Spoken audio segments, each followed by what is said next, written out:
I'm Ivie Cañeda. I'm about to answer the questions on the article Theoretical Frameworks on the Linkages Between the Organized Crime and Terrorism. Question number 1.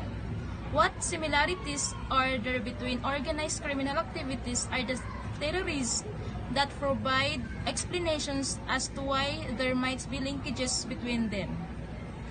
Answer number 1. The similarities between the criminals' activities and terrorism that provides explanation for the linkages between them is that they both engage to criminal activities such as bank robbery and drug trafficking, and explains how they help each other and exchange expert knowledge and arms for drugs deals. Ivie Cañeda, I'm about to answer the questions on the article Theoretical Frameworks on the Linkages Between the Organized Crime and Terrorism. Question number 1. What similarities are there between organized criminal activities and the terrorists that provide explanations as to why there might be linkages between them? Answer number 1. The similarities between the criminals' activities and terrorism that provides explanation for the linkages between them is that they both engage to criminal activities such as bank robbery and drug trafficking, and explains how they help each other and exchange expert knowledge and arms for drugs deals. Number 3.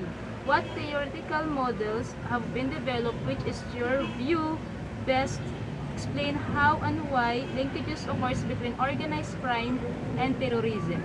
For me, the theoretical model that can explain the linkages between organized crime and terrorism is Makarenko's Crime Terror Continuum, because it explains how the organized criminal and groups and terrorist group, or vice versa, explain ideas on how is within their countries and plan on how they conduct their criminal activities, avoiding getting caught by the authorities. Number 4. Providing example of crime types. Do you believe linkages between organized crime and terrorism exist? Answer number 4. Yes. Example are smuggling, bomb making, money laundering. If there is nexus between organized crime and terrorism, we must conclude that it must a global phenomenon.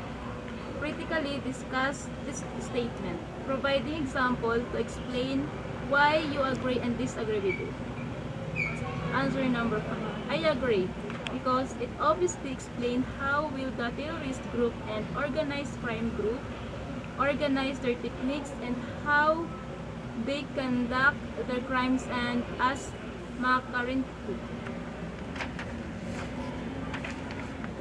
state on crime terror continuum. They exchange experts' ideas on how smuggling routes and other criminal activities, vice versa, and other to gain profit or to get what they want. Haji Bagjo, terrorism and drug trafficking. Critical thinking questions. Question number 1. In what way, if at all, does this case demonstrate the existence of linkages between organized crime and terrorism? Answer. Questions number 2. With what offenses was Bagjo charged and convicted? Which offenses in particular link organized crime and terrorism?